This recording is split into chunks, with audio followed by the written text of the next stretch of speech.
There's a silence that speaks more clearly than words, a glance that seems too brief, and a moment of disregard so subtle it bypasses our conscious awareness. But what if these quiet cues in your interactions are trying to tell you something you've been reluctant to acknowledge? What if someone you see every day or trust in your life harbors dislike towards you, and they're concealing it? This isn't about paranoia or overanalyzing.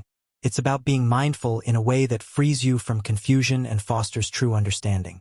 By the end of this video, you'll not only recognize the signs but also learn how to address them using the wisdom of Stoicism. Have you ever entered a room, greeted everyone warmly, but sensed that something was off? A hesitation too long, a smile that didn't quite reach the eyes, or words that seemed polite but carried an undertone? These moments linger with us, tugging at our peace and prompting us to ask, is it me, or is it them? Together, we'll break this down and learn how to rise above it. Before we dive in, let me ask for your help. This channel is dedicated to empowering individuals like you to navigate life with clarity, resilience, and wisdom. If that resonates with you, and if you believe in mastering life with calm and reason, hit the like button, share this video, and subscribe. Your support helps grow a community rooted in strength and understanding, and we can't do it without you. Life is full of subtle interactions that leave imprints on our emotions and thoughts, but Stoicism teaches us not to be ruled by these impressions, but to understand them. Marcus Aurelius, the philosopher-emperor whose words still echo through time, once wrote, "If someone despises me, that's their issue. My only concern is whether I am acting justly." These words are not just a call to detach from others' judgments. They remind us to live with integrity and discernment. But how do we detect when someone holds resentment against us? The truth is, we often overlook or explain away these signals because acknowledging them can be uncomfortable. Yet, recognizing the truth is the first step toward emotional resilience and inner peace. Let me ask you, have you ever misjudged a relationship, thinking someone was a friend, only to later realize they were quietly undermining you? This goes beyond petty interpersonal drama. It's about safeguarding your mental peace and ensuring negativity doesn't fester around you. Here's a story. A colleague of mine once worked tirelessly on a project, going out of their way to support a team member. On the surface, they appeared to get along, sharing polite conversations and even grabbing coffee occasionally. But over time, small signs began to emerge. Sarcastic remarks disguised as jokes, lack of recognition during meetings, and eventually being excluded from key decisions. By the time the truth came out that the team member had been discrediting their efforts, the professional relationship was beyond repair. Moments like these highlight the importance of recognizing hidden dislike. It's not about confrontation. It's about understanding the dynamics around you and protecting your well-being. Stoicism isn't about avoidance. It's about preparation, about facing reality with courage and clarity. You might think spotting dislike is straightforward, but here's the twist. It rarely looks how you expect. The signs can be subtle, even counterintuitive. But subtlety is often the language of concealed emotions. As we go through these 7 signs, you'll see how they weave into everyday interactions, sometimes so quietly that they're easy to miss. By the end of this video, you'll not only recognize these signs, but also have the tools to respond with the calm, inner strength that Stoicism teaches. Sign 1. Avoiding eye contact. Eye contact carries weight, a silent acknowledgement of presence, honesty, and even discomfort. When someone consistently avoids meeting your gaze, it's more than a simple quirk. Why does this matter? Because avoidance often reveals what words cannot express. According to Stoic philosophy, unresolved internal conflict is frequently projected outward. When someone avoids eye contact, it's rarely about you. It reflects their struggle to reconcile their own feelings. Epictetus reminds us to observe without judgment, to see things as they are, not as we wish them to be. This behavior might be their way of hiding resentment, guilt, or even fear of confrontation. I remember speaking to someone I considered a close friend during a difficult time. They nodded along as I spoke but rarely made eye contact. It wasn't until later that I learned they had been frustrated with me, feeling I'd relied on them too much. Their avoidance wasn't about disinterest. It was a quiet signal of unspoken emotions. What do you think? Have you noticed someone avoiding your gaze recently? Was it intentional or just a habit? Share your thoughts in the comments. I'd love to hear your experiences. Sign 2. Passive-aggressive remarks. Not every expression of dislike comes in the form of direct confrontation. Often, it's wrapped in sarcasm, disguised as humor, or embedded in compliments that feel more like critiques. But why is passive aggression so common, and what makes it so revealing? Stoicism teaches us to remain unshaken, observing behavior as external data. A passive-aggressive comment usually reflects the speaker's internal conflict, not a genuine critique of you. Marcus Aurelius urged us to focus on our own actions, asking, "Is what I'm doing aligned with virtue?" Your power lies in observing, not reacting. In a previous job, a colleague frequently made remarks like, "Must be nice to have so much free time to work on that project," with a forced smile. On the surface, it seemed harmless, but it left me feeling uneasy until I realized it was their way of expressing frustration with their own workload. Have you ever encountered a comment or joke that felt more like a jab? How did you respond? Let's discuss it below. Sign 3. Exclusion from decisions or plans. Imagine being in a group where decisions are made, plans are formed, and somehow you're always the last to know, or worse, not included at all. This kind of subtle exclusion may appear accidental, but it often points to something deeper. Stoicism encourages us to concentrate on what we can control. Being excluded can be painful, but it also provides insight into our place in others' minds. If exclusion is intentional, it reflects more on the other person's values or lack thereof than on our worth. Acknowledge it, but don't internalize it. Have you ever found yourself left out and wondered why? Was it intentional or just a misunderstanding? Let's reflect on this together in the comments. Sign 4. Lack of enthusiasm for your success. Have you ever achieved something significant only to be met with indifference from someone you expected to be happy for you? Often, this reaction goes unnoticed because it's disguised as silence or half-hearted acknowledgement. The Stoics valued virtues like joy for others' achievements. When someone fails to celebrate your success, it often stems from envy, revealing their own discontent. Marcus Aurelius reminds us to rejoice with those who rejoice as a way to cultivate virtue. After completing an important project, I was thrilled when most of my colleagues congratulated me, except one. They offered a lukewarm, "good for you," before quickly changing the subject. Later, I discovered they had been competing for the same opportunity and felt overshadowed. Their response had nothing to do with my success and everything to do with their own emotions. Sign 5. Highlighting your flaws excessively. Some people tend to emphasize your mistakes under the guise of helping you improve, but is it truly constructive criticism, or is there more to it? Stoicism teaches us to accept genuine feedback while also assessing its intent. When someone constantly points out your faults, it often stems from their need to feel superior. Epictetus reminds us that our value isn't determined by others' judgments. Ask yourself, is this feedback valid, or does it carry a sense of malice? Do you think frequent criticism always indicates dislike, or could it sometimes be misunderstood? Let's discuss this further below. Sign 6. Minimal communication.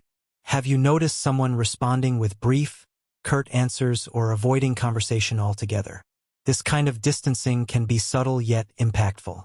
While limited communication can result from various causes, the key is to observe the pattern. Stoics encourage us to look beyond words and focus on actions. Are they genuinely busy, or is there an intentional effort to distance themselves? Approach with curiosity, not assumptions. A friend of mine began replying to my messages with one-word responses, and our conversations dwindled. When I finally asked, they admitted they were harboring resentment over a comment I made weeks earlier. Their silence was a way of dealing with unresolved emotions. Sign 7. Inconsistent behavior. One day they're friendly, the next they're distant, their behavior swings unpredictably. How do you know what to trust? Stoicism teaches us to observe actions over time, as they often reveal more truth than words. Inconsistent behavior can be a sign of inner conflict, suggesting that they're wrestling with their own feelings about you. Have you experienced someone whose behavior left you unsure? How do you interpret it? Let's unpack this together. Remaining emotionally detached. Dislike, especially when subtle, can tug at our emotions, but here's the reality. You cannot control how others feel about you. What you can control is how you respond. Epictetus, one of the great Stoic philosophers, reminds us it is not what happens to you, but how you react to it that matters. When you sense animosity from someone, it's easy to overanalyze. Did I say something wrong? Is there something wrong with me? This cycle only fosters insecurity. Instead, step back and view their behavior as an external event, something to observe, not absorb. Stoics encourage us to question our own judgments. Are we assuming malice where none exists? By grounding yourself in this practice, you regain emotional balance. Address the issue or let it go. Sometimes, a calm, honest conversation can clear the air.